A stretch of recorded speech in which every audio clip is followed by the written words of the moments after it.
Welcome inside Black and Gold. Steve Geller, Jeff Nowak, Week 15 action. Washington Commanders coming to town to take on the Saints. It's 8-5 versus 5-8. What's going to happen? We're going to break it all down, although we don't know who the heck's going to be under center for the Saints right now. Yeah, what's that like? I don't know.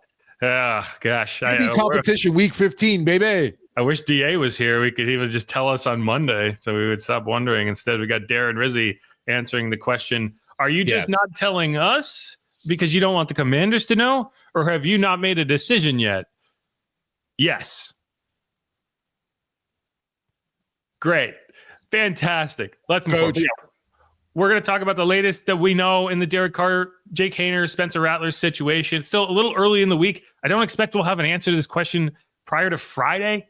So, take that for what it is. We're recording prior to practice on Friday. So it's tough to say. We're going to talk about that. We're going to talk about, a couple other news notes that happened this week. Had some pretty frank conversations with Tyrann Mathieu that I want to get into in this segment. Second segment, we're going to have the host of Locked On Commanders, David Harrison, telling us about all the great things that are happening in Washington land nowadays. It's a land of sunshine and rainbows and happiness and starting quarterbacks that you have hope for and cornerbacks that you traded for that are now playing. Just happens to be against his former team, his first game in the New Jersey, whatever. Not New Jersey, but in the New Jersey. We just went to New Jersey. Now we're back with a guy in the New Jersey. Anyway. Okay. Yeah, that was bad. But final segment, we're going to have X Factors as always. It's going to be a lot of, hey, can you stop Jaden Daniels from running all over you? And I don't think you will. I think the Saints are going to lose this game. I don't even know if it's going to be particularly close, but we'll talk about it. Vegas doesn't think it's going to be close either. Can you tell the tone difference between me talking about the Commanders and me talking about the football team I have to talk about? It's not as much fun. But, okay.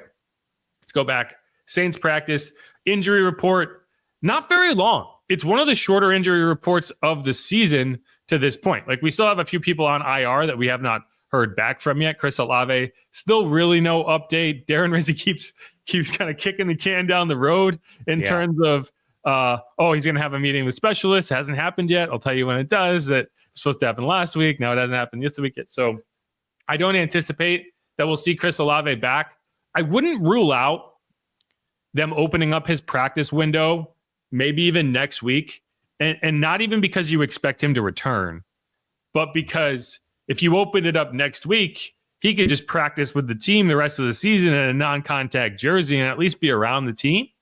And you could just not bring him back. But I think Chris wants to be with the team, right? Like, he traveled to New Jersey with the Saints. He didn't have to do that. Like, you don't go to sit out in the cold on a December day in New York, New Jersey, unless you want to be there, right? So this is more about him wanting to be involved than anything else. So I wouldn't be stunned if you open up his practice window and then we end up having, is Chris going to be back? No, he's not going to be back, but we want to have him involved. We want to get him back into the swing of things. So we'll see. Like, that's just me, kind of projecting, because I don't think there's any downside to it because you're not hitting anyway. And so we'll see how that goes. But we don't have an update on Chris Olave yet. We don't really have an update. Well, I guess we do on Derek Carr, but there's still the uncertainty. Like I said, we don't know who the heck's going to be at quarterback on Sunday. As of Wednesday, Derek was still in the concussion protocol, and then there's steps you have to clear Thursday, Friday, whatever. And so that's the issue in terms of like why it feels very unlikely that he ever really had a chance to play in week 15, because there's so much you have to do with that I don't know how much time you can spend figuring out, can he even play with a fractured left hand? Like, how is he going to do that? Right. I think you're going to have at least one backup quarterback game. And that's why it was kind of weird when Ian Rappaport came out so quickly with it's probably done for the year, because if you win this game somehow with a backup and you want to go and Derek can play and Green Bay becomes this kind of massive, like, we're still alive game, but we got to go win it. I think Derek would be pushing very hard to play. And it's really a question of whether he should play. That's what Mickey said when he came on WWL this week. It was like, it's not necessarily about whether he can play, it's whether he should play. And the team might have to protect himself. The glass half full way to look at that is it's probably going to be so cold in Green Bay that you won't be able to feel the hand anyway. So maybe that's I'm still curious on how it all works with, the fractured left hand. Obviously not throwing the issue, but how are you receiving the ball from the center? Sorry, I'm going to pour some coffee here. Pour it on out. Stay nice and warm on this chilly day. Someone's got to do it. Good stuff. Kind of lukewarm. Well, something that was obviously concerning with folks, but that's not a huge issue, Jeff. The Alvin Kamara showing up with an illness, but he's expected to be fully back and able to play on Sunday, thankfully. Yeah, I mean, it's like we always see illness, and then everyone's like, "Yeah, who cares?" But then it's like, have you ever had the flu on a Wednesday? Like, it kind of sucks, So we'll see. I expect him to play too, but like, I love how quickly like, oh, it's just an illness. Like he could be like puking his guts out, and I was like, he'll be fine. Don't worry about it. It's a very post-COVID thing. But are you dead? Right. Yeah, like 4 years ago, we would be like, oh my God, he may never play again. But no, he'll be fine. He's expected to be out there, in practice the rest of the week, and you're like, okay, fine. But yeah, other than that, it's really just a couple things, and we'll get back to the quarterback in a second. But Tyrann Mathieu is something to watch because they have to activate him this week or he's done for the season. I expect them to activate him this week, which will mean a roster move needs to be made somewhere else. And does he take the 3 snaps that Isaiah Foskey was getting? How are you going to survive that? I don't know. But otherwise, DeMarco Jackson left with an ankle injury. I don't expect him to play. It looked pretty painful. He tried to go back in against the Giants, played 1 special team snap, then limped off the field again. So yeah, I don't expect him to be out there. But so the question then becomes, who's the starting quarterback? I've said pretty much all along that to me, if it was up to me, it would be Jake Haener. Just because I don't know, I want to see what I have in Jake Haener. And when you go back, like I went back and watched the Chargers game, and I'm still like in real time, came away like feeling like he played pretty well when he came in relief. And I went back and watched it, and like he played well. I mean, like obviously he didn't put up a ton of points. Chargers defense is good, but you moved the ball, you sustained offense, and it was something you hadn't seen all game basically in that matchup. And so the thing with Jake is he gets the ball out of his hand quickly. And I think that's what you're going to need. You're going to need to get the ball out and allow guys to go make plays. And I just don't know if that's Spencer's strong suit right now. He's a rookie. I think he's still kind of digesting, and he may have made some improvements. I don't know, but we'll find out. If that's the case, there's a chance he's out there, because when we asked Darren Rizzi about it this week, this is what he said. Did you not say the other day that you would want to pick one and give them the majority? Yeah, I said the other day I was going to meet with the offensive staff. At that point, I hadn't done that yet. We all met, obviously, staff-wise. Listen, as I mentioned, both Jake and Spencer bring certain attributes to the table. They're very similar in a lot of ways, so game plan-wise, it doesn't change a whole bunch. And so in fairness to the process, like I said, we'll get another work day in tomorrow. Maybe make this decision by Friday. We'll see where Derek's at, like I said. But right now, all options are still on the table. Those were first team reps that they split? They both took reps and all the way through. The way we do it, we just kind of roll through our team, our team periods. So would you describe it as a competition at this point in terms of? I mean, I think that's fair. I think that's what they've been doing since the day that Spencer got here. I think him and Jake have been in a competition, and for the 2 and 3 spots. And every week we spend a little bit different in terms of the rep counts and all that. As I mentioned the other day, we have gone into every game with Jake being the backup and Spencer being the emergency third. And so obviously we signed Ben DiNucci to the practice squad. Just again, take some of those practice squad reps, those scout team reps, have another body, because obviously Derek's not practicing here for a few days, and so just to take some load off those guys, and so they're not taking everything. So that's where we're at. I know you guys want me to give you more, but that's really where we're at. So. Did you say they're similar in a lot of ways, Jake and Spencer? Yeah.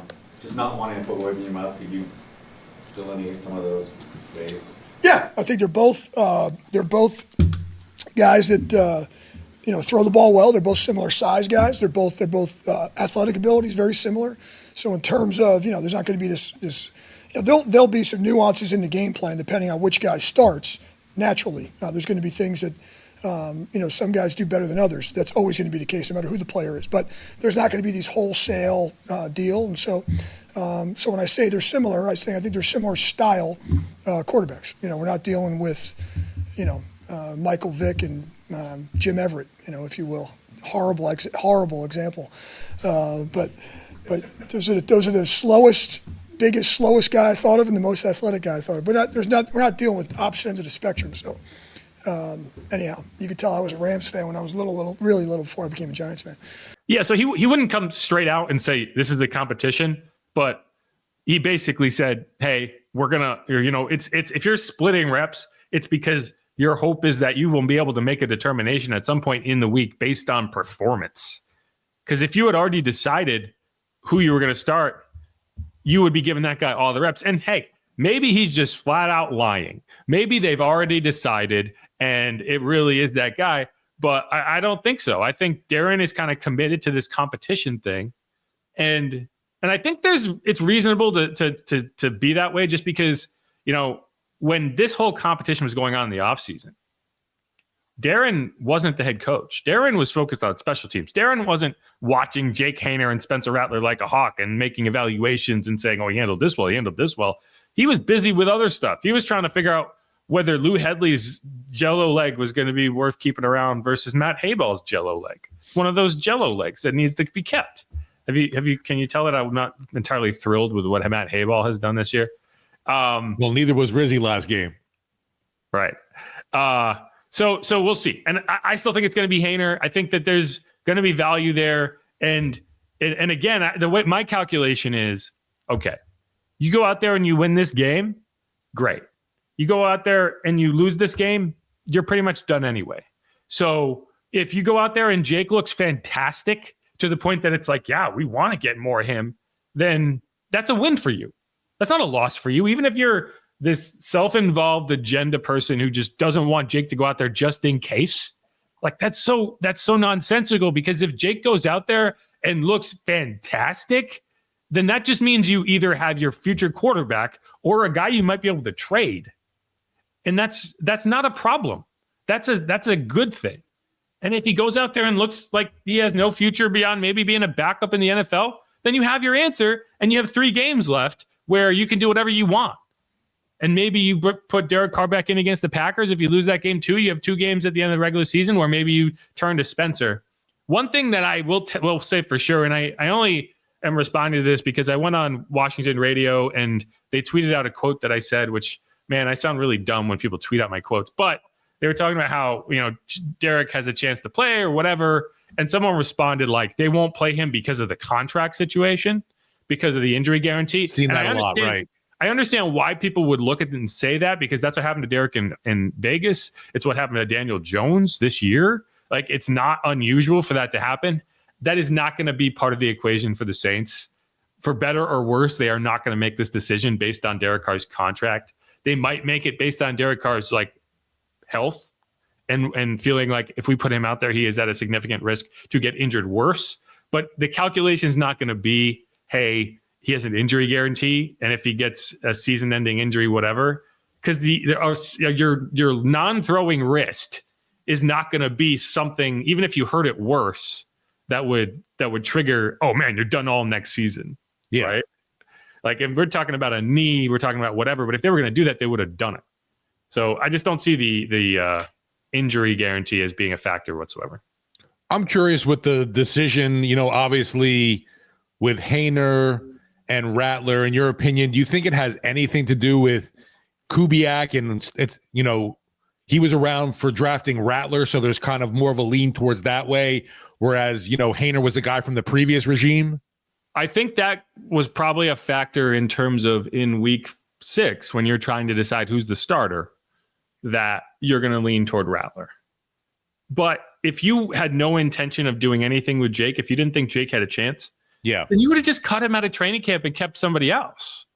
You would have cut him out of training camp and gone and got Nathan Peterman back because a veteran quarterback in that room would have made more sense if you ended up in a situation where, if you didn't want Spencer to be your game day backup and you were like, I want someone more NFL inclined, someone with some, more meat on the bone who I trust a little more, in kind of unplanned, unscouted situations. You could have found someone much better suited for that. Like Jake doesn't have any guaranteed money on that deal. Like you could have cut him and it wouldn't have cost you a dime. You decided to keep Jake around, and you do that because you feel like, hey, we like what we have in Jake and we want to see how he develops. So I just don't see that as being like, because again, if you didn't have any interest in playing him at all, you wouldn't have kept him.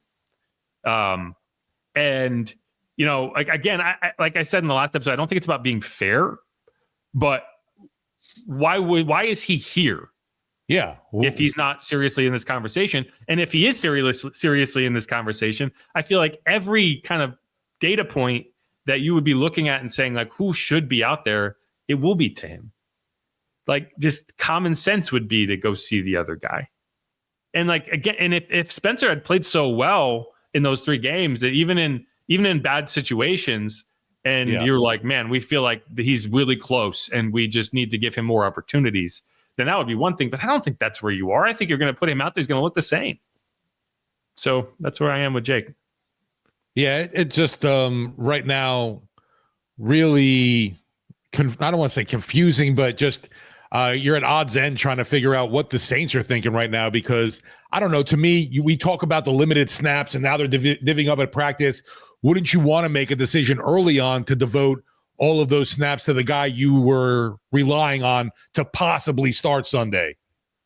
Yeah, I think you would. That's why it's kind of unusual. I would much rather have seen them do that. And maybe they have, right? Like I would not put it past Darren to be lying in this situation. And I do think there's more value in lying in this situation and being coy in this situation than there might have been in week 6. Because in week 6, you really didn't have any tape to go off of anyway. Like you could have picked either one of those guys and no one's going to be like, well, this is what he did in the preseason. So this must like, no, that's not your normal offense. Like you're not picking up anything in the preseason that you wouldn't have otherwise. In this case, you have actual NFL games to go back and look at. So you could probably pinpoint one guy. Like if you did pick Spencer, you would have 3 games to look at of like, this is how he played. This is what he struggled against. This is what he didn't. And if you pick Jake, you'd be like, okay, he's got snaps in these games. Let's look what he did. And so I don't know, force him to scout both guys and Derek. And maybe even Ben DiNucci. Oh, Ben DiNucci. Hey. Mike Haas is happy because he's a James Madison guy. And Mike Haas, I heard that guy, a Jamui, if you will, Jamuer. Yeah, that's what I'm gonna go with. A Jamul. Anyway, but all right. Brian Brzee was also named Special Teams Player of the Week, which is funny to me because basically all you have to do to be Special Teams Player of the Week is make one play. It's the funniest award that the NFL gives out because it's like you could do nothing for 99% of the game. The last play of the game, you block a field goal. Special Teams Player of the Week. And he was a factor, at least on defense. But like you said, Special Teams Player of the Week is kind of funny. But that's not why he won. Right. He could have played 0 snaps the rest of the game. He would have still been the Special Teams Player of the Week. And there must be like money associated with those. I have to imagine there's a bonus or some kind of reward. It can't just be like, at some point I'll ask. But yeah, so he won Special Teams Player of the Week. But I want to talk about Tyrann Mathieu. And this is what the last thing we'll talk about before we move on. Tyrann, I don't know if you've noticed, but the last several weeks, Tyrann Mathieu has been getting very frustrated. And there have been clips shown on the broadcast, yelling on the sideline. I think Tyrann has gotten very frustrated with the play calling. And so I don't know if they showed it on the broadcast, but on that touchdown drive that ended with the Malik Neighbors 2-point conversion that kind of bounced up, the only Giants touchdown drive. I don't know why I'm trying to specify any more than they only scored 1 touchdown. Right before the Tyrone Tracy touchdown run, Tyrann Mathieu comes off the field, throws his helmet into the turf on the field. I was surprised he didn't get a penalty for it because you're not actually allowed to take your helmet off on the field of play. Even in between plays, you can only take it off on the sideline. He took his helmet off on the field, threw it into the turf. He was pissed. And did you notice? So someone attributed a quote to Malik Neighbors that says, "You're calling plays like I'm not even effing out here." Right. Did you see that? Yes. Okay. Now Tyrann Mathieu quote tweeted and said that was actually me. Yeah. What was your interpretation of that when you saw it? What did you think he was talking about? To me, it was like basically the Giants were not even acknowledging that the legendary Honey Badger was on the field and kept throwing his way. Yeah. See, that's not what he was talking about. His quote was intended the same way that they thought Malik was saying it when they quoted him. He's talking about his own team. They are calling defensive plays like he's not even out there. And I asked him about it yesterday, and I'm not going to play the audio because it was more of a kind of an offhand conversation, but he's basically saying, like, when he's out there, he feels like they're just asking him to cover space. Like he's sitting there waiting around, waiting for someone to miss a tackle so he can get involved in the play. And he's just like, dude, Wow. like they're playing, if it's second and long and they're a drop back throwing team and they like to work the middle of the field, why aren't you calling robber plays? Why aren't you letting Tyrann play robber and go get the ball, kind of let him off the chain so he can make a play? And so that's what he's frustrated about. And when you have a veteran player coming off the field screaming about the play calls that are getting sent in by your interim defensive coordinator, if you will, like he's technically still the defensive coordinator, but your interim play calling defensive coordinator, that's not a good look. And so I think there's been some frustration around Joe Woods and Joe Woods play calling. And he was never intended to be the defensive play caller. So I don't think it's crazy to think that maybe he's not great at it. That's wild because, seeing him retweet that and saying, oh, that was actually me, it was kind of funny. You're like, oh, man, the Giants disrespecting Tyrann. But that's not the case. No. And Tyrann's a guy that's like, so here's the thing. I think that Tyrann does get protective of his LSU guys. I genuinely do think that. And so when he sees because he sees that tweet go out, and Malik's already kind of getting shit because people think he's not necessarily into what the Giants are doing for good reason. They're terrible. They're a dumpster fire. But when he says something and then it gets attributed to Malik and Malik's going to have to answer for it, Tyrann is not going to allow that to stand in terms of he said it and it clearly got picked up on the broadcast or something. I don't know how else they would have heard that. Maybe Right. for the press box, but I find it unlikely that something he yelled got picked up. So it's probably like a field level mic. But either way, when you have Tyrann Mathieu in your defense and he is that pissed at how you're calling defensive plays, something's not right. So we'll see how that goes the rest of the way. Yeah, I just thought that was really interesting because he didn't have to tell me that either. When he's a smart enough guy that if he doesn't want that information to be known, he's going to keep that to himself. Joe Woods, and this all goes to say, okay, if you end up in a scenario where you do end up sticking with Darren Rizzi for next year, and I'm not saying that's going to happen, but you win 2 of your next 3 games or whatever, he's 6-2 as an interim coach. You're like, okay, well, we got to consider this. It'll be because you want to stick with Clint Kubiak. I think that in that scenario, you would still be looking to rebuild the defense. And because I just don't think that you brought in Joe Woods with the expectation that he would be your full-fledged defensive coordinator. And I like Joe Woods. I think but he's a secondary coach.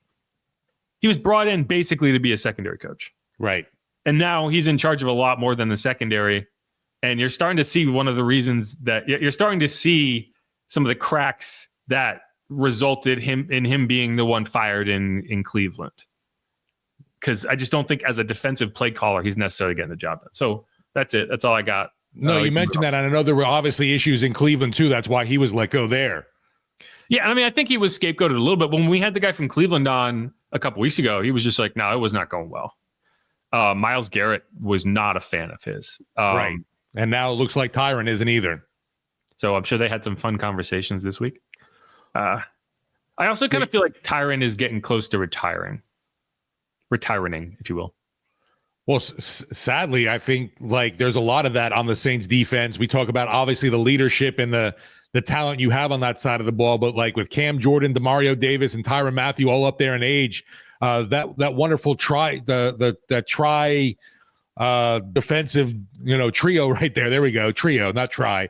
The trio there, they mean so much for the team on the locker room and in the field, but I don't know how much you have left with anybody. Demario probably has more left in the tank than any of those guys. Well, here's the thing: when you're in your mid 30s and you're really, it becomes a lot bigger of a task to get ready to play each week and to get through an entire season. Your body breaks down over time. Yeah. I'm the same age as these guys, and I barely can get out of bed some days. I'm not running into brick walls constantly, right? I can only imagine how much more difficult it is for these guys to get where they need to be on a game day as opposed to maybe 10 years ago when, everything worked and things weren't as creaky. Maybe he can go be defensive coordinator for LSU because they sure need it. You read my mind. But yeah, so so the motivation there is still there, but it's a lot tougher to have that motivation when, you're like, geez, we're giving out everything and then we're 5-8. Like, man, is this going to be the case next year? Like if you don't feel like the team is going to take that step to get into the playoffs next year and you're going to have another season like this, how motivated are you as a Tyrann Mathieu? Where it's like, this is how I'm going to go out, on a 4-12, a 4-13 football team. That's like, let's get a quarterback. Let's tank for Arch. That's not how you want to go out. So I wouldn't be stunned if Tyrann is looking up the road and being like, man, that defensive backs coach at LSU is starting to feel a lot more promising to me. Man, you talk about a great recruiter too. I could just see him trying to get kids to come in and, between, the NIL deals and what Louisiana means to, certain players, keeping them in state. Man, what a great ambassador you would have for LSU there as well. Oh, you want to recruit New Orleans? You got it. Send in Mathieu, right? It's like a superhero, these guys. Yeah. Let's wrap up that segment. Again, this is Inside Black and Gold. Jeff Nowak, Steve Geller. We're going to be coming back talking about the matchup with the Commanders with Locked On Commanders host David Harrison. Get a lowdown of what's going on in Washington. Very confident bunch. A lot, despite the losses, they lost 3 of their last 4 before blowing up the Titans ahead of the bye. So, they were 8-2 at one point. They're now they were 7-2 at one point. Now they're 8-5. But I still feel like they're walking into the Superdome being like, all right, let's just take care of business and get out of here because this team is just a speed bump on our way to the playoffs. But we'll find out. Either way, if you haven't subscribed yet, please do that. Hit the rate button, leave a rating, leave a review, ring the bell if you're watching this on YouTube. Otherwise, stick around. We'll be right back.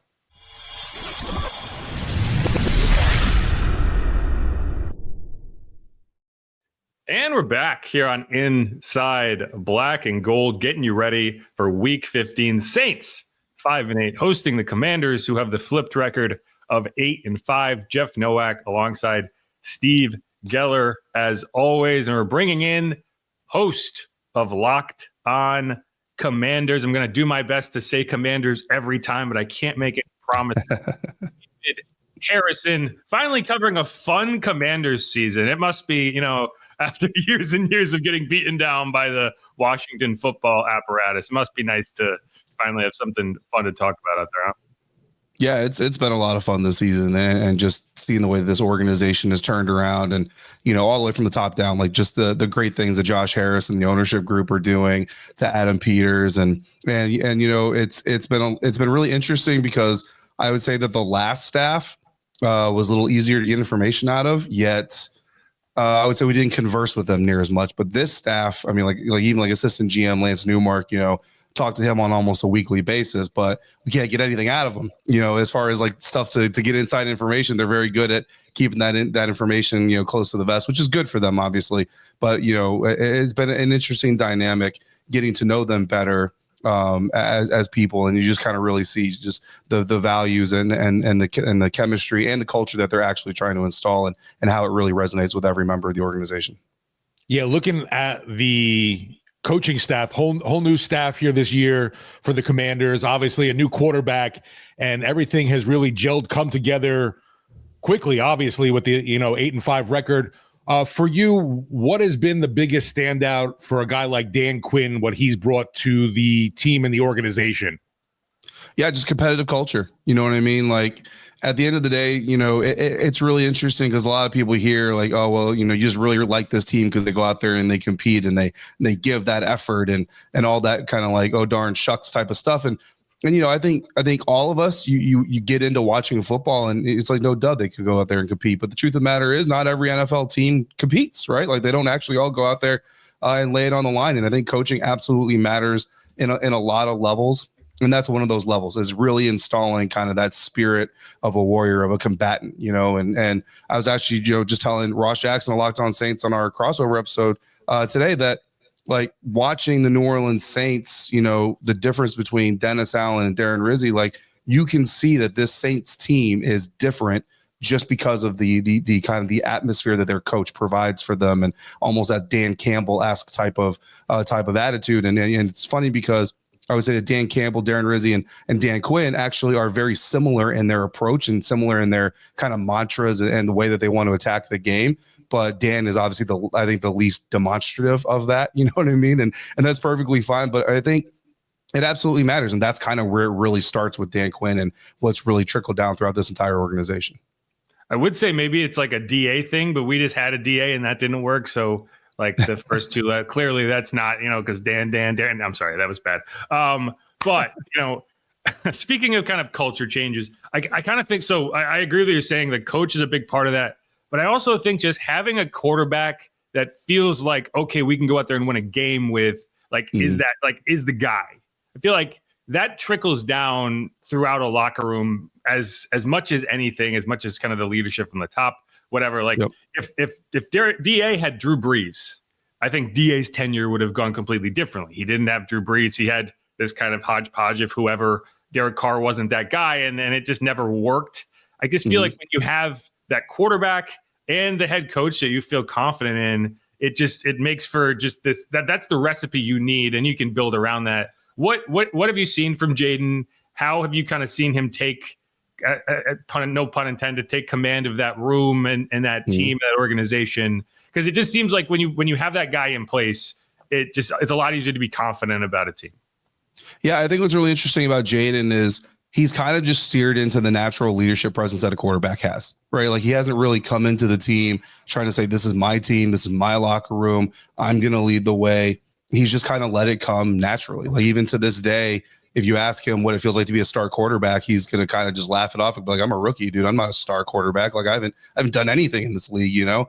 And a lot of people look at it like, okay, well, that's the right thing to say from a PR standpoint. But honestly, that's how he actually truly feels about it, you know? But it's important for every team to have leadership, you know, and we ask, it's funny, every time we go to the scouting combine, I laugh because 200 players get asked, what's your leadership style? And it's we expect every NFL player that straps on pads to be a leader. But the truth of the matter is they don't all have to be leaders. In fact, they can't all be leaders. That would be a miserable existence if every member of your roster was trying to be the leader of the group. But this team has a quarterback, like you mentioned, where the natural leadership part of being a quarterback, he aces, right? He gets into the building early. He puts in the work. He does his own walkthroughs with guys like Luke McCaffrey before the official walkthroughs to make sure he's ready, which is actually kind of funny because my past career, I remember laughing with other people about the pre-meeting to have the planning meeting to plan the event.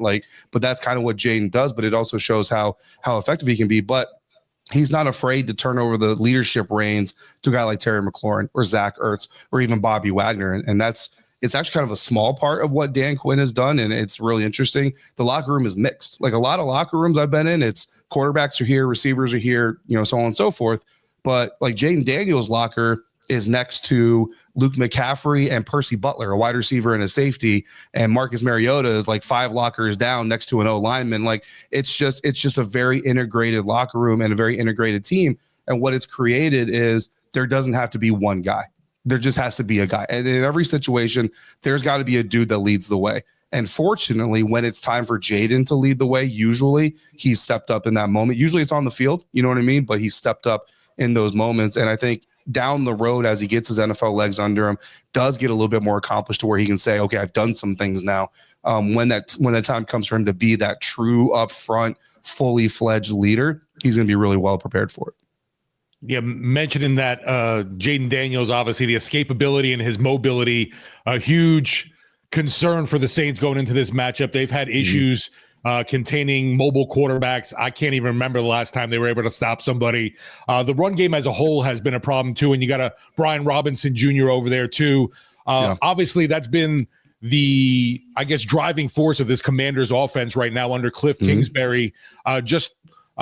Talk about that, what they've been able to do overall in the ground and pound, but also Jaden's also been effective and efficient as a passer. Yeah. No, I love that you guys said that, and it really shows how intelligent you are about the topic and your preparation, which is, you know, again, not common for everybody, unfortunately. But this team really is a run first team.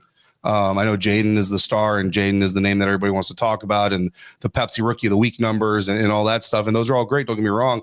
But this is a run first team. And it's not just a run first team, it's a power run first team. That's where Brian Robinson Jr. really comes in, because when you see this team without B-Rob on the field, when it's Austin Eckler trying to lead the way or Jeremy McNichols trying to lead the way, it's just not the same. And like any other quarterback, Jaden Daniels has a much more comfortable platform to operate off of when that running game is operating. And in games where Brian Robinson is averaging 4 yards or more, the Commanders are undefeated. In games where he's averaging less than 4 yards per carry, they're 2-3. They have a losing record. And then in the games where he's not even active on the field, the offense has had really a hard time getting their footing underneath them. So it just shows you how important that power run presence is. Now, last week, and then even a little bit against the New York Giants in week 9, they kind of found Chris Rodriguez Jr., who's a 6th round pick from last year, hasn't gotten a lot of burn during his 2 NFL seasons so far. But when he does get opportunities, he also brings a power presence.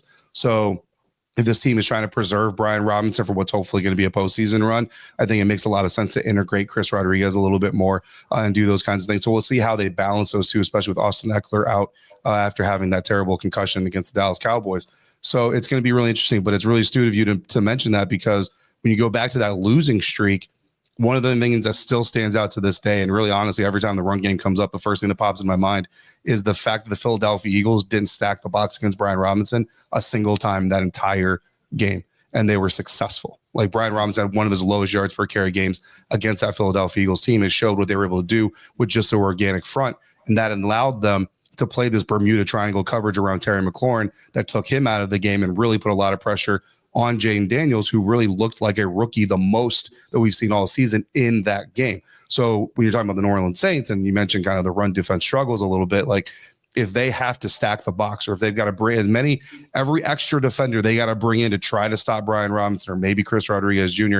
in that run game, that just opens up passing lanes for Jaden Daniels, and it also brings defenders closer to the line of scrimmage. And I don't know if you guys are LSU fans, but if you watch LSU football being and tied to New Orleans, you know what happens when Jaden Daniels has a lot of defenders near the line of scrimmage. He's going to go around him and down the field, and they're going to be chasing behind him. And that's the kind of thing that makes him operate the best. I think that's what we saw them get back to really against the Tennessee Titans in a very dominant win before the bye. Yeah, I was on, I can't remember what station I was on in Washington yesterday, but it was like, well, they're like, what are you most concerned about? And I was like, I'm not concerned about anything individual. I'm concerned about the ability to stop both of Brian Robinson and Jaden Daniels. No. Like, I think they'll be able to stop one of them. I just don't think they'll be able to stop both of them. The other thing that we're familiar with is how to pronounce Olamide Zaccheaus. So that's how you do it. I'm proud of myself on that. But switching side to the ball, a guy that you couldn't have written a script any better for this season. Marshawn Lattimore gets traded away. First game with his new team happens to be in the building that he's played all of his home games in for his entire career. Yeah. But this time, he probably doesn't even know where the visitors' locker room is. But that's where he's going to be hanging out going into this game. So, what has been kind of the mood around Marshawn? It had to have been a little bit frustrating to watch them make that trade, then to see them lose a couple games while he's kind of on the pine there with the hamstring. Now he's obviously getting back 8-5. It's not, that's a kind of a dangerous record. You got to win a couple more games to feel comfortable. You drop a couple more and suddenly that's ugly. So where is the confidence level around this defense, around Marshawn getting into the game this week? Yeah, the defense overall has gotten better in a lot of aspects. Their run defense is still somewhat suspect. Fortunately for the Commanders, their perimeter run defense has actually gotten a little bit better, which is where I think they expect Alvin Kamara to try to do his most damage. Now, he's Alvin Kamara, so he's still going to do his damage. I think, no matter how much better the Commanders' perimeter run defense has gotten, I still think it's going to happen.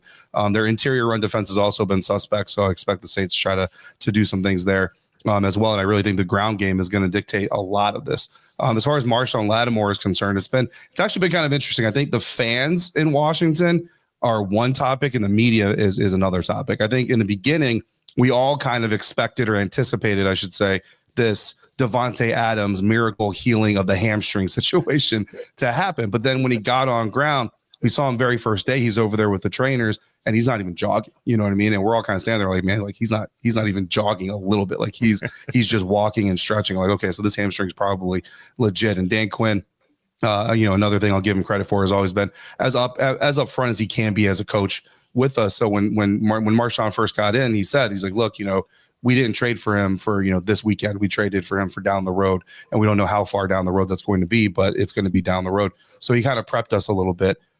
Pretty quickly, most of us kind of got into this mode, looking at the schedule. We're like, you know what?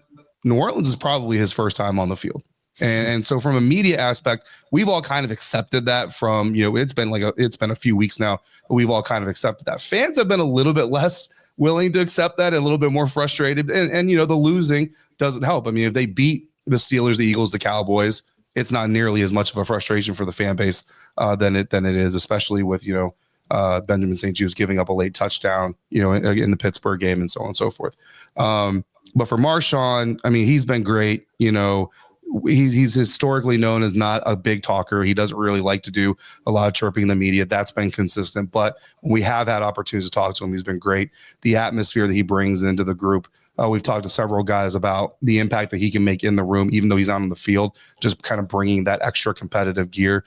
So that's something that we've seen this secondary get a little bit more aggressive. And we're all really looking forward to it, especially because the Commanders don't have steady captains. So Marshawn Lattimore is probably going to be a team captain, his very first game active for the team, which is a little bit unique, but obviously it makes a lot of sense for him to be. And I know that, any player, whether there's hard feelings or not, they want to do well against their former team. And so he's going to want to go out there and have a good performance against the Saints. Yeah, for sure. Jeff, you were in the locker room with Tyrann yesterday. He made the comment of part of Tyrann Mathieu wants the offense to go at him and attack him, but he's like, there's the other part, just stay away and, kind of have him be not in factor this entire game with no stats. All right, just a couple more questions here, and I'll let you go. First of all, what have you been doing to the kickers? Why do they keep getting hurt? And I don't get it. It's Zane Gonzalez again now, right? Like we're back to Zane Gonzalez. All right. And so second, what was your reaction? So we commiserate because if you ever saw the River City relay and then John Carney, yanking that extra point, which was even worse then because, extra points were a lot shorter then. What was your reaction? Did you do the surrender Cobra? Like, what was your reaction when you saw Cyber yank that extra point against the Cowboys? Yeah, I mean, that was one of those games. We talk about covering this Washington football team of old. And the biggest thing about Washington rosters before Dan Quinn and this team arrived was just the lack of complementary football. When the offense did well, the defense surrendered, whatever. When the defense did well, the special teams couldn't get it together. When the special teams did well, neither of the other two could get it together. And when the players were doing fine, the coaches messed it up. Like, that was just the way that Washington football was before Dan Quinn arrived. And that game is basically that. You know what I mean? And unfortunately, it's a one-off right now. Hopefully it stays the one-off. But that was that game, I mean, just the beginning of the second half, the Washington Commanders offense came out of the locker room, ran the ball right down the field, scored a touchdown, and it's like, okay, here we go. And then the defense just gives up another drive to the Cowboys. It's like, okay, maybe not. And then, you have the 86-yard pass to Terry McLaurin, and we can't make field goals. We get the game, tie or, close to tied up. Now you're competitive and you give up a kick return to a player that we literally spent the entire week talking about. So we know that there was all kinds of game plans about how to keep Kevontae Turpin from doing exactly what he did. So, it was just one of those games, man. Every team has a bad game here and there. And, unless you're the Kansas City Chiefs and have that extra teammate, it's hard to overcome those things. So I think that's really what it boils down to. But as far as the kicker situation, it's been wild. I mean, to think that this team is on its sixth kicker since the opening of camp, like it's absolutely insane. But then also to think about, like, there have been moments where the kicking game, like Cade York in week 1, obviously was a disaster, and that's why he was no longer with the team. But, like, overall, the kicking situation really hasn't been this, like, majorly disruptive factor in this season. And to have 6 kickers and not actually say that, I think is look, I don't know the process of kicking. Like, I've had conversations with Martin Grammatico over the years, and even some of the things that he's explained to me, I'm still like, I don't get it. Like, to me, it's just running up and kicking a football, but there's so much more to it.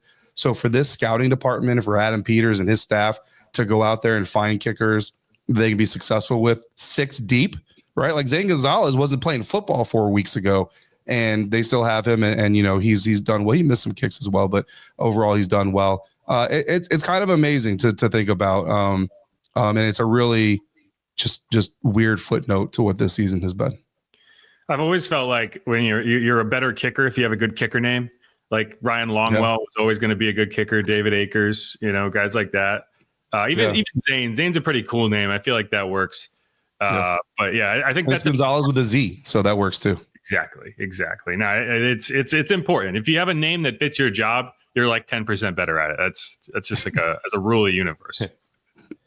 What's up with the resurgence of tight end Zach Ertz, man? I know the last 3 games he scored a touchdown and really seems to be getting on the same page, obviously, with Jaden Daniels. And the obviously Scary Terry is still the big main focus of that passing attack, and probably like one of the Rodney Dangerfields of wide receivers, doesn't get enough respect. But man, I'm just really impressed what Ertz has been able to do now in this offense. And that's another concern I have too going into this matchup, because Saints and covering tight ends has been an issue. Yeah, Zach Ertz has been great. After covering Logan Thomas with this team, when they brought in Zach Ertz, I was like, okay, coach in the locker room, coach on the field, right? Probably not going to bring much on the field. And then we get to the first veteran minicamp, and that dude's out there flying around the field. I'm like, whoa, like this dude is not what I expected. I expect, and no disrespect to Logan Thomas, but his age and his injuries had just kind of been showing on the field. And so when Zach Ertz came out, I was like, man, this dude is really impressive. And the dedication he puts into taking care of his body. I mean, I've never seen somebody with so much ice packed on his joints after a game or even a practice sometimes. Then you see Zach Ertz walking around, and it just kind of shows the dedication he has to doing this. It's actually interesting because in the beginning, especially during training camp, like that connection between Zach and Jaden was really strong, was really building, and a lot of excitement was built up around Zach. And I feel like a lot of commanders probably drafted Zach Ertz to their fantasy rosters. And then early in the season, that connection didn't show up as much. So it's interesting because if you look at overall where Zach came from leading the Cardinals practice squad with the Lions and what he's doing now, like you said, like this career resurgence, it's amazing. But when you look at the expectations following training camp in the preseason to what he's actually done, it's actually a little bit of a dip. But like you said, it's definitely getting better. With Noah Brown, their number 2 wide receiver, now being out for what looks like the rest of the season.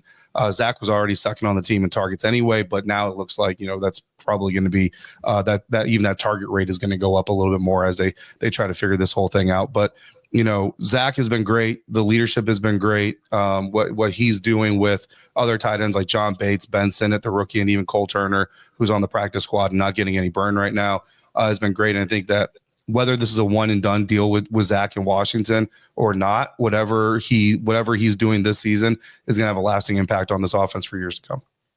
Yeah, I've always said if I'm drafting a rookie quarterback, the second thing I'm doing is going and signing the most veteran tight end. I'm throwing a bag at him because it's just such a benefit to have for a young guy to have that kind of safety net around him. Like, you want a guy who knows what he's doing at the tight end position. One more quick question, I'll let you go. As you mentioned, Noah Brown is out with that kidney issue. Who would you say at the wide receiver room beyond Terry McLaurin is the guy to watch out for if you're the Saints, kind of picking like, okay, who's getting those targets this week? Yeah, so something that Cliff Kingsbury has always been good at is being incredibly consistent, and defensive coordinators, I'm sure, really appreciate that. He lines his people up pretty much in the same spot all the time. Terry McLaurin is lined up split wide left about 76% of the time this season, so you pretty much know where 17 is going to be for the most part. After Noah Brown, De'Ami Brown has the most split wide right reps this season. He's got 144 snaps out there. Olave Zaccheaus has 120 snaps wide right this year. So those two are probably going to be it. I don't know if I would expect either of them to really get a huge target increase, to be quite honest with you. But I think Olave Zaccheaus, in my mind, has the most upside for this offense, especially with the kind of return to the quicker passing game. Olave is a little bit better in the short area of the field, whereas De'Ami is more of that long, deep strider type of guy. But also, we saw Terry McLaurin, season low, only 70% of his reps were split wide left against the Tennessee Titans. Sorry, it's a little Washington joke, only 70%. But, I wouldn't necessarily be surprised if Terry McLaurin didn't line up a little bit more on the right side with Noah Brown being gone. The great thing about Terry, or one of the great things about Terry, is he knows every route on every play. You know what I mean? Like, even if he never lines up in the right slot, which he never does, he knows what the right slot receiver is going to do on that play because he uses it to try to dictate how he runs his routes, or maybe if he cuts short or do whatever. So I wouldn't necessarily be surprised to see Terry McLaurin kind of get some more burn on the right side of the formation, given the fact that the Saints don't travel their defensive backs. It wouldn't be a bad idea for Cliff to kind of probe on the left, probe on the right. Okay, where are we getting the best matchups? And now let's take advantage of that. And if Terry's doing better on the right side, which I think that would be Kool-Aid, right, would be on the left side of the Saints defense, if I'm correct. Wherever that matchup is best for Terry. I mean, the old, football adage is keep doing it until they stop it. And if Terry can take advantage of one guy or the other, figure it out and ride it all day long. Yeah. And if you're a consistency guy, replacing Brown with Brown would just feel right. So right. I think if that, make it easier on the broadcast team. Yes, that's true. Yeah. Mike Haas is our play-by-play guy. We'll be thrilled if that's the case. He doesn't have to sit there pronouncing Zacchaeus all day long. But all right. David Harrison, host of Locked On Commanders, thanks so much. Really do appreciate your time. Great insight. Yeah, I appreciate you guys. Also practice Noah Igbenogany, slot defender on the Washington Commanders defense, because we'll see, but he might be a name, especially if they stay away from Marshawn. He might be a name that g's spoken about a lot. I'm going to call him Noah O. That's what I'm going to go with. You can just do that. Noah I. You just call him slot defender. That's an O. Oh my God, I can't even get it. Number one. You know what I mean? We go the old football right. Just number one. You number one. That that's what we're going to go with. Number one. But all right, man. Appreciate it. Appreciate you guys. Thank you. Thank you. Cool. Thanks again to David Harrison for coming on. A lot of good insight there. It's just funny. Like if you had talked to probably David this time last year, you would have got, we did the interview with Des Johnson of the Panthers. And it's like, if we talked to him at this point, he would just be beaten down. Like, oh my God, we're doing it again. It's another season. We got 3 weeks. Kind of like us. Like I'm exhausted by this. We got 3 weeks, 4 weeks to go. And I'm like, God, we still got to talk about football. Like this is miserable. Can't we just start talking about the draft? No, there's games to play. So we got to talk about it. But then you got the Commanders. They're 8-5. And it's like 8-5 isn't an incredible record. It's a good record, but like when you set the baseline so low, 8-5 is like, holy crap, we're great. Right. There's still hope there, obviously. Yeah. And here's the thing. It could still go badly. Like that's your 8-5 is not, you got to win 2 more games. You got to win 2 of your final 4 games to feel like, man, okay, we are in control of this. They probably will. I mean, they'll probably beat the Saints. I have a really hard time seeing the Saints winning this game, but like, even if they do go 1-3 over the final 4 games and go 9-8, I still think the resounding idea in Washington would be success story, because you got the young quarterback. You're on they're the Texans of this year, right? Like that's exactly. Totally agree. And even in the sense that they got the number 2 pick instead of the number 1, and still ended up with a better quarterback out of the deal. Yeah, similar there too with obviously the Texans. That's what I'm talking about. Yeah, they could have ended up with I'm not out on Caleb Williams. I think Caleb Williams is going to be good, but I just don't like the way he plays. And even you look at Bryce this year has made some steps. So yeah, it's not a totally bust as everybody wanted to label even Bryce Young after year 1. We'll see. We'll see. Exactly. Bryce, just like I'm not out on Caleb. But I just the thing, and you're going to watch the Commanders play on Sunday, and you're going to see this is. Jaden Daniels plays the game the way you want him to play it. He plays winning football, right?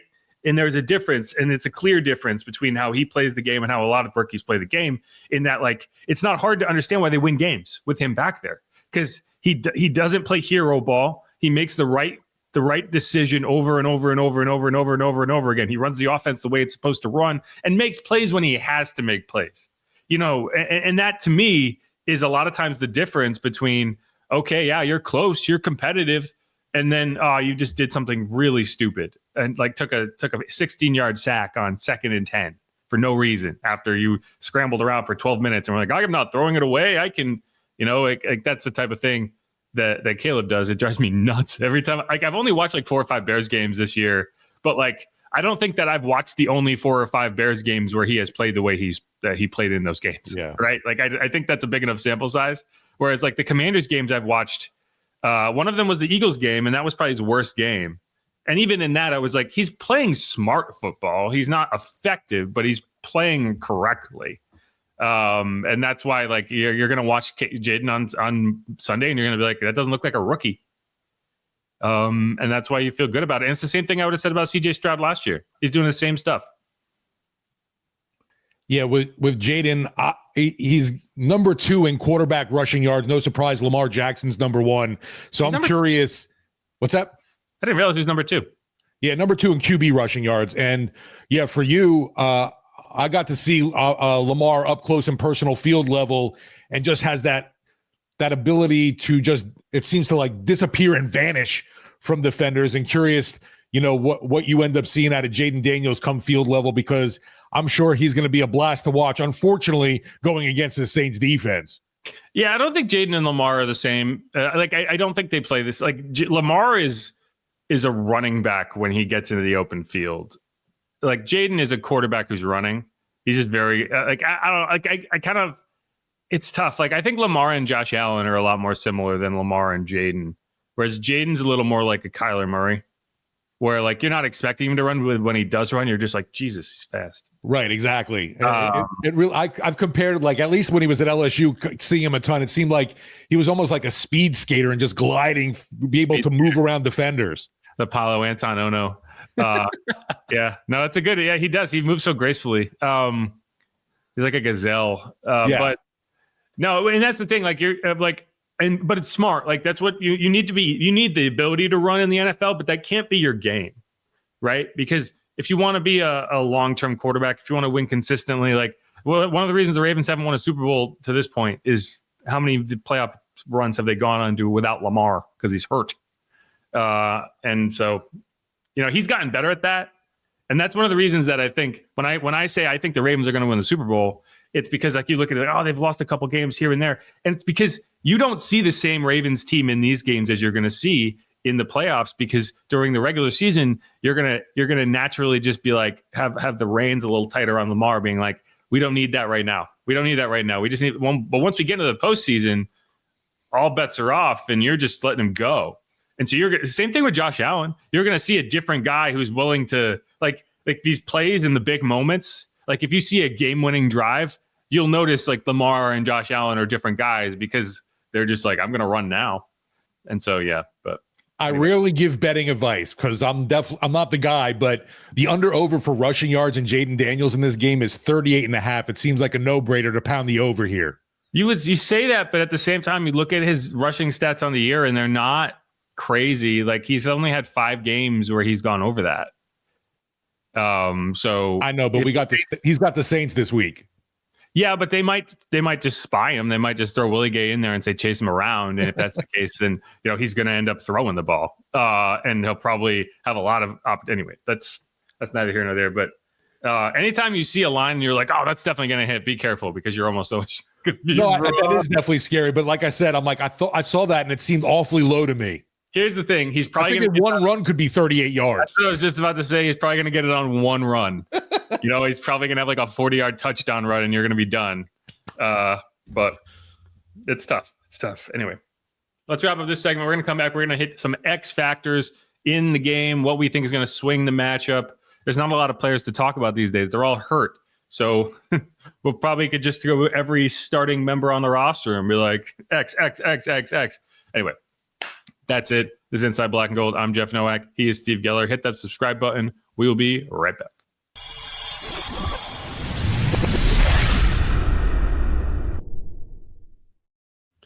And we're back on Inside Black and Gold. I'm Jeff Nowak.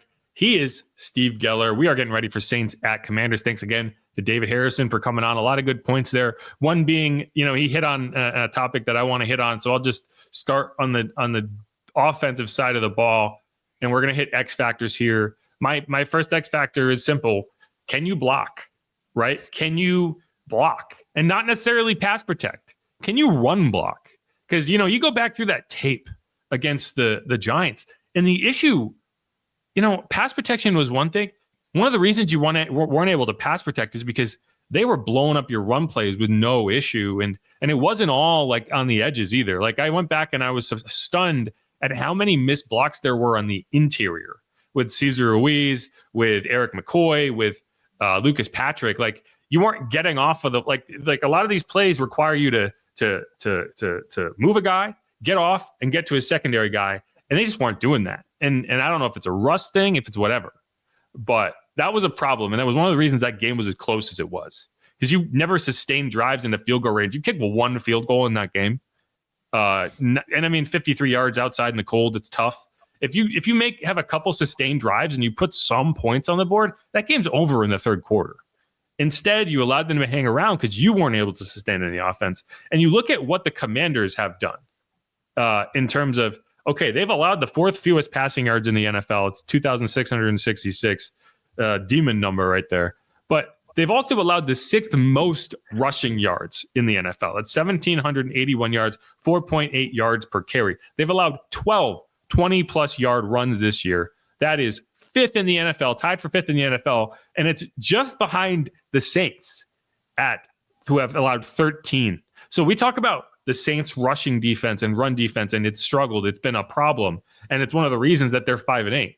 Well, this Washington team is 8-5, despite having basically the same level of success stopping opposing running games. And that's why it's kind of weird that they prioritize the cornerback in terms of, because their biggest issue has been on the ground. And I don't know if they haven't been particularly successful stopping these wide zone schemes. So that's what I think. If you're the Saints, you need to look at that tape from an offensive line perspective, from a tight end perspective, and say, guys, this isn't good enough. And so if for the Saints to win this game, they're going to have to dominate on the ground. They're going to have to get Alvin Kamara, Kendre Miller going. You're going to have to extend drives. You're going to have to get positive plays, right? 10 tackles for loss, 10 negative plays on offense. Yes. That can't happen.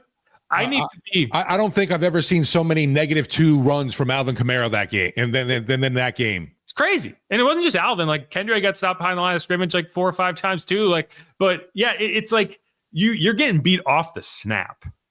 That's because the Saints, you know how many tackles for loss they had that weren't sacks?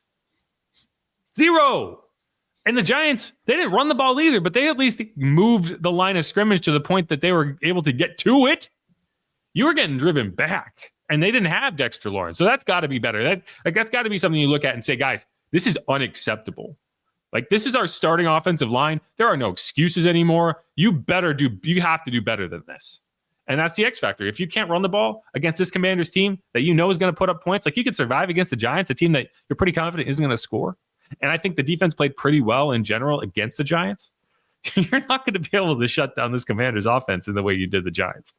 No, and obviously with the quarterback situation, still a huge question mark. Even if Derek Carr does play, how limited he's going to be, who knows in action. But yeah, you're going to have to pound the rock. And obviously, thank goodness Kendre Miller is available, because I can't imagine just Alvin being like the lone man standing right now. Yeah, I would love for this to be like a Kendre Miller coming out party type game. Like, even if Kendre outsnaps Alvin, and that's, I don't think that's going to happen. But if Kendre is the hot hand and he's picking up, like, I think you saw that a little bit in that game against the Giants. Like, Alvin wasn't really having any success on the ground, and you faced a pretty critical 3rd and short after a Derek Carr went out of the game. You gave the ball to Kendre, which was kind of stunning to me, because it's like, one, because why was this a toss to the left? Just let him get downhill. Like, there's the strength of their defense is on the edges right now in terms of, they don't have Dexter Lawrence. They don't have that big beefy guy in the middle. Just run it up. Anyway, but the fact that they went to Kendre in that situation, like, that shows a lot of confidence in Kendre. And it shows a scenario that, if I'm Clint Kubiak and I see Kendre being the more effective running back in this game, I'm giving him the ball.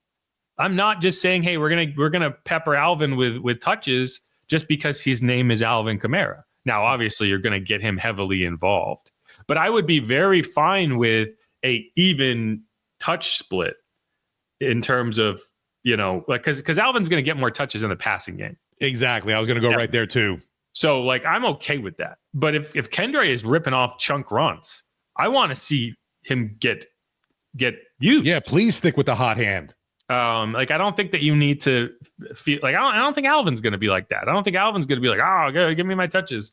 I think that, but it would be nice if both those guys got going. And, like, again, I watch all these Lions games, and, why do they win all these games? Well, there's a lot of reasons, but one of the chief reasons is Jahmyr Gibbs and David Montgomery as a tandem are borderline unstoppable in a lot of situations. And they're able to just generate first down. Like, Jameer comes in there and he rips off a chunk play, and then you hand it to David and he rips off 5 yards, 6 yards, 8 yards, pounds away. And like, that's the new NFL. Like, that's the modern NFL. You know, I don't think it's a passing league anymore. It's a running league now again. And you got to be able to run the ball. It's funny to say that. I think we've talked about it before. It's like you look at all the running backs that did get paid this offseason and the success they're having with their new teams. Oh, yeah. I mean, you're not going to be able to sign some of these free agent running backs. I don't know. Who are the free agent running backs this year? Like, I don't think it's going to be nearly as big of a market, as deep of a market as it was last year. But yeah, you look at Joe Mixon with the Texans, Derrick Henry with the Ravens, Saquon Barkley with the Eagles, Josh Jacobs with the Packers. I think there's one more that I'm forgetting. Oh, Aaron Jones. Aaron Jones, the other one. Aaron Jones with the Vikings. Tony Pollard with the Titans. Like, and I think Aaron Jones is just on a 1-year deal, so he'll be a free agent again. Right, but I mean, like, all of these running backs that got signed have been incredibly successful, and the teams that signed them are doing well, with the exception of Tony Pollard on the Titans. Like, that's kind of here and there. But he's still been good. He's averaging 4.4 yards per carry, 937 rushing yards, 4 touchdowns. Like, he's been a solid signing for them. So I'm sure they don't regret that signing. And I mean, like, so look at the top 3 running backs in the NFL: Saquon Barkley, Derrick Henry, Josh Jacobs, in terms of rushing yards. And that's not even touchdowns. 11 touchdowns, 13 touchdowns, 11 touchdowns. The next on that list is Jahmyr Gibbs, then Kyron Williams, and Chuba Hubbard. But like Alvin Kamara, like, you could say, hey, the Saints overpaid for Alvin Kamara. He's 8th in rushing yards. He's got 938. He's on pace to get his first career 1,000-yard rushing season. Like, this idea that running backs aren't going to get paid, I think that's going to go away quickly, because it's become pretty clear that the teams with elite running backs are the best offenses. And look at the 49ers without Christian McCaffrey. Look how quickly they took a nosedive. And obviously Brock Purdy getting hurt has been a factor there too, but you got to be able to run the ball. That's why, like, when people are talking about cut Kendre Miller, I'm like, no, don't cut Kendre Miller. Like, we need to find out if he can be a guy. But all right, let's. Do you think Titans fans are saying cut Tajay Spears? I don't know. I genuinely don't know how Titans fans feel about Tajay Spears, but it hasn't been a good run for him. He's been dealing with injuries too. That's the funny thing. It's like, I feel like a lot of folks, a lot of Saints fans are still convinced that the Saints missed a hidden gem because they didn't sign draft Tajay Spears instead of Kendre Miller. He's been the same. He's got 50 carries for 185 yards and a touchdown. Like, that's his year. Yeah. He's not that much better than Kendre. I mean, like, let's compare their stats on the year. Kendre Miller has 19 carries for 84 rushing yards and a touchdown. Tajay Spears has 50 carries for 185 yards and a touchdown. Tajay is averaging 3.7 yards a carry. Kendre is averaging 4.4 yards a carry. The big difference is obviously receiving. Tajay has 18 catches for another 90 yards. Kendre has only played in a few games. He's got 2 catches for a yard. But, like, I think at the beginning of the season, people have been like, oh my God, Tajay is a star and we didn't get him. Like, the stats don't show that. Like, Tony Pollard has been the lead back there. So, yeah. No, the only the biggest draft whiff for me for this team is the year they traded up to get Davenport, and then Lamar Jackson, they could have stayed put and had him. Honestly, if all they did was not trade up, I don't care who they drafted, they would have been so much better off. Like, I don't think they would have drafted Lamar. Like, that's the thing. Like, everyone's like, oh, they could have had Lamar. They were never going to draft Lamar. A lot of teams didn't draft Lamar. The Saints weren't going to be the team like, oh, we have Drew. Let's draft a guy who has nothing similar with him at all and say that's going to be his backup. Like, it's tough for a team that does not have a mobile quarterback like that to then say, like, our second quarterback's going to be a guy who is completely different. So, like, if he got in the game, we'd have to change the offense entirely. Anyway, but, like, the 2019 draft is the one that bugs me because you had to trade up for Eric McCoy. And then you look at, like, okay, where would they have drafted? They would have been toward the bottom. But, like, guys sitting there, Montez Sweat, Josh Jacobs, Jonathan Abram. They probably would have ended up with Jonathan Abram. Let's be real. Dexter Lawrence was in that draft. TJ Hawkinson, Josh Allen, who's now Josh Hines Allen, apparently. What is it? Josh Allen, not the quarterback, the defensive end. Oh, okay. I was like, huh? Yeah. Josh Steinfeld Allen. That's not true. He's just going to be Josh Steinfeld. Didn't you hear that? He's going to take Haley Steinfeld's name. No, really? No, come on. Okay, I was like, what is going on in this? I don't know. I don't doubt anything anymore. That would be funny if Josh Allen. The Steinfeld's cooler. It's more distinctive. Let's do it. Right. Josh Steinfeld, quarterback for the Buffalo Bills. Anyway, I mean, like, guys change their name all the time. Like Robbie Chosen, Meta World Peace. Is Shadow Robbie Chosen still around? He's in the league. I don't know where he is, but he's still around. So that was Robbie Anderson, changed his name to Robbie Chosen. Yeah. But all right, let's get to the defensive side of the ball quickly, and we'll move on. Sure. One thing that is the X factor is, can you handle Jaden Daniels in the run game? Yeah. And I talked to Tyrann Mathieu about this briefly in the locker room, and this is what he had to say about what do you do when you have a guy like that? What are some of the keys to stopping a guy like Jaden who wants to run around and make plays with his legs? Yeah, I think you guys have to do a great job of just kind of building the wall, setting good edges. Even when he does run, you want to make him kind of cut back to the teeth of the defense to where everybody is. So, because he's one of those guys, man, once he gets on the edge, he got enough speed where he can run past everybody in his locker room. And so, I think everybody just kind of doing their jobs, setting good edges and, just that effort, that hustle to the ball.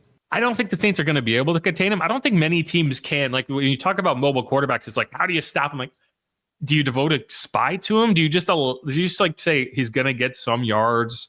Can you contain that? Like, and you look at, okay, Jaden has not, he is second in QB rushing yards, but I don't think it's been kind of a low year for QB rushing yards in general.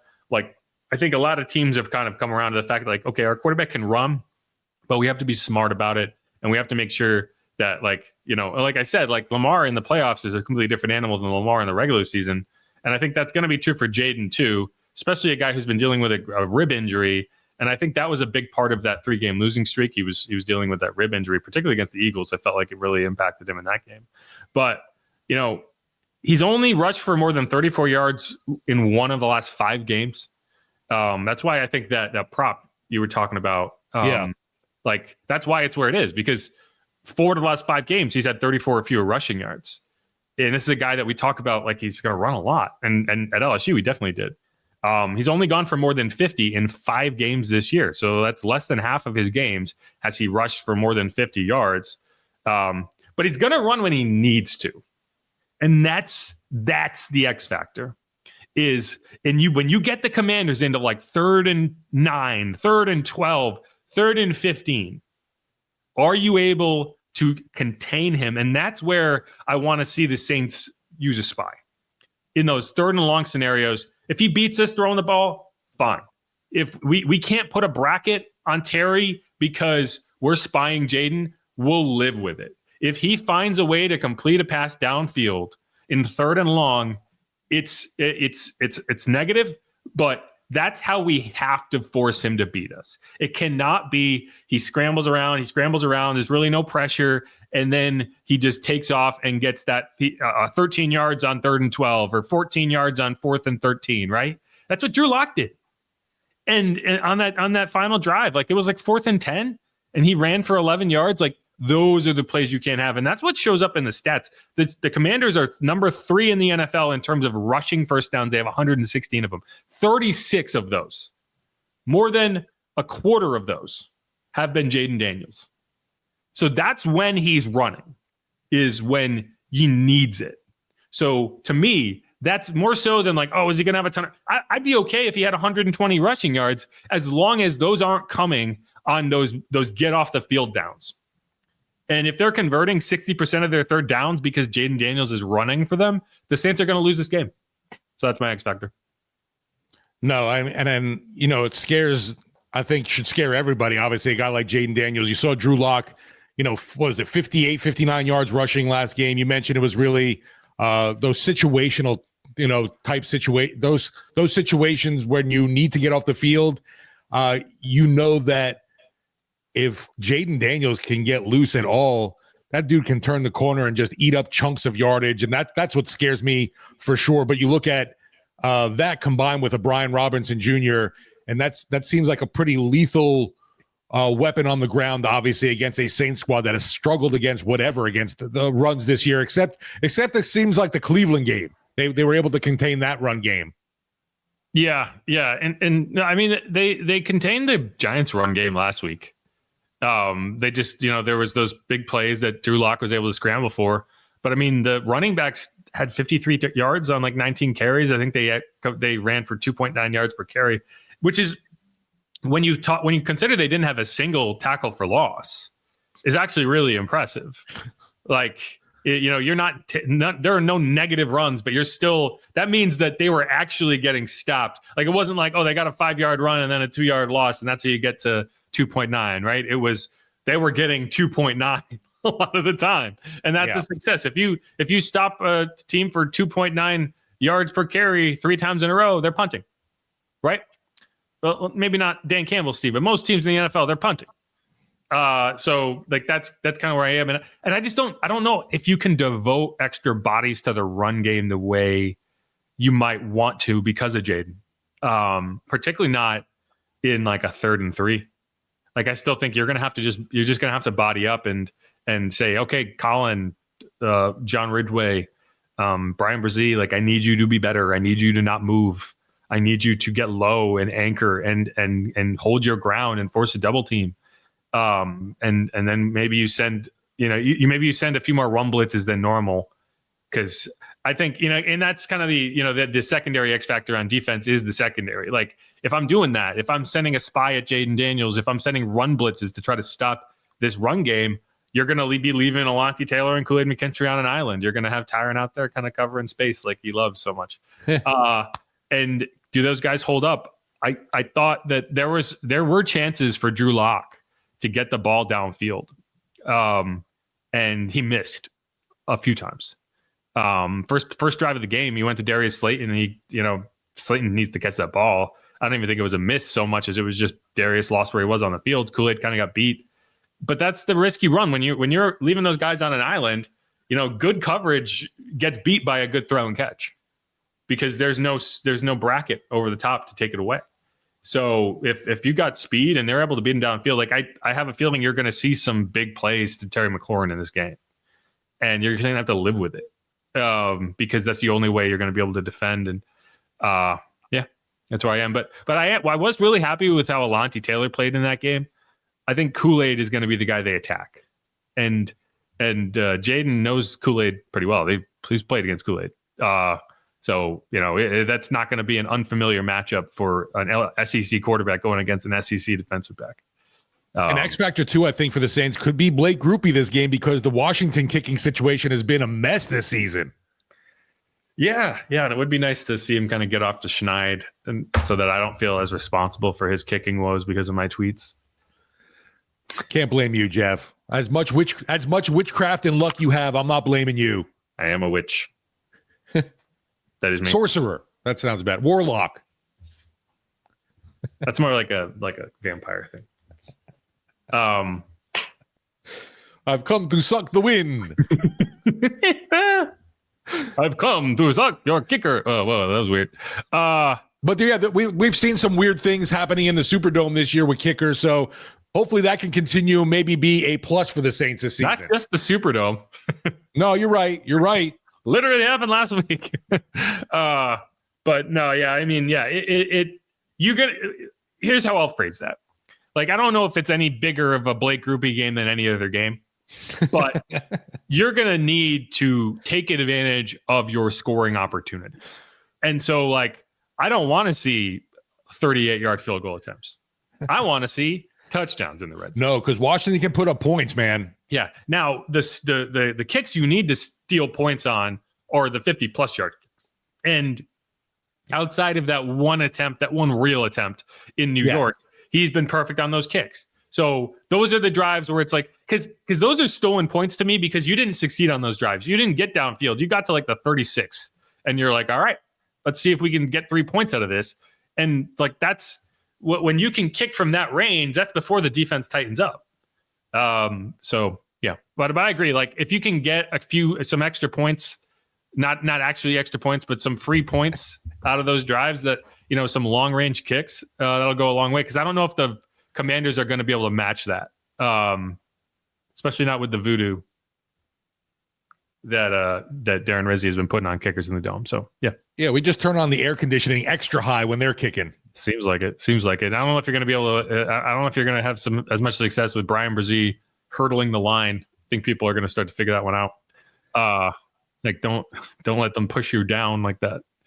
But hey, it worked once. It got you a win. Like I feel like that's what that is. It's like you save that play for the one time that you desperately need a block because it's probably not going to work again. Like when someone knows that's coming, it's pretty easy to defend. Because all you got kind of like ambush with Sean Payton in the Superdome with the Super Bowl. I guess, yeah, but like an onside kick is specific, whereas and you literally can't do that now if you wanted to. Exactly. But like all you have to do to make sure that doesn't happen is to not have someone push your back down. So all you have to do is kind of stand up, and they can't jump over you. Because like they're not even trying to rush. Like Nathan Shepard, Peyton Turner aren't even trying to rush. They're literally trying to stand up, push down the guy so that Brian can jump over him. So if that's what they're gonna do, just go like this. like make it so they can't do it. So like I don't think that's gonna work ever again.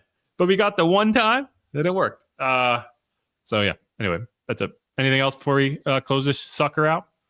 No, man. Just hoping by some way, shape, or form, a miracle can happen in this game because, as it seemed not as daunting of a task at the beginning of the year when we were talking about this schedule, this Commanders team right now just seems like they way overmatched the Saints right now. But who knows with the black and gold because it's always a circus. A miracle. Come on. One more thing. The QB situation has me feeling really dire about this. Yeah, one more thing before we go. Yes, the QB situation on the Saints side of things is a problem. But I think we are glazing this Commanders team way too much. Just in the sense of like, we're talking about an 8-5 team here. We're not talking about the Lions. We're talking about a team that's lost 3 of its last 4 games, including a game against the Cooper Rush-led Cowboys. So like, they're not unbeatable. Like, I don't know why we're talking about them like there's no chance the Saints win. I don't think the Saints win. But like at some point this season, we all agreed that the Commanders were like the fucking world beaters, and they're good. They're good. The Jaden Daniels rushing ability definitely worrisome. And even we mentioned it a little bit with our Washington guest, Zach Ertz's reemergence in the NFL right now this year, and the Saints' inability with tight ends, although it hasn't been as bad lately. That scares me too. No, I mean, I agree. They're really good. But I don't think as far as right now, an 8-win team seems like Super Bowl. They're coming to New Orleans. I just don't think we need to say we need a miracle to beat the Commanders. I think you just need to play well. I just feel like that because of the quarterback situation has me going, oh man, we don't even have a shot going into this. You need some things to break your way. You probably need to force a turnover too. You need some luck maybe. But there's a difference in saying luck. This isn't like the Giants facing the Patriots in the Super Bowl. I'm going to get a voodoo doll anyway for Sunday's game and have it like some kind of Commander's curse on it. I would love to see Chase Young have kind of a vintage Chase Young. Hey, I kind of want to beat up the Commanders game. And that's the revenge game we haven't talked about. We spent a lot of time talking about the Marshawn Lattimore revenge game. We didn't mention Chase Young once. This is a revenge game for him too. Same situation. They traded him away. Yeah, it doesn't seem like he was just with Washington last year. Yeah, he was. Yeah. Right. Yeah, I mean, they traded him midseason. He ended with again, it's like, revenge games is funny because, and this is something I talked about to Tyrann too, like, because he's been in the situation a little bit, like he's ended up facing former teams, but like, how mad can you be when the team that trades you away is going nowhere and you end up on a team that has like realistic playoff Super Bowl ambitions? Can't be that mad. Like Chase Young, they sent him to a team and he ended up going to a Super Bowl. Right.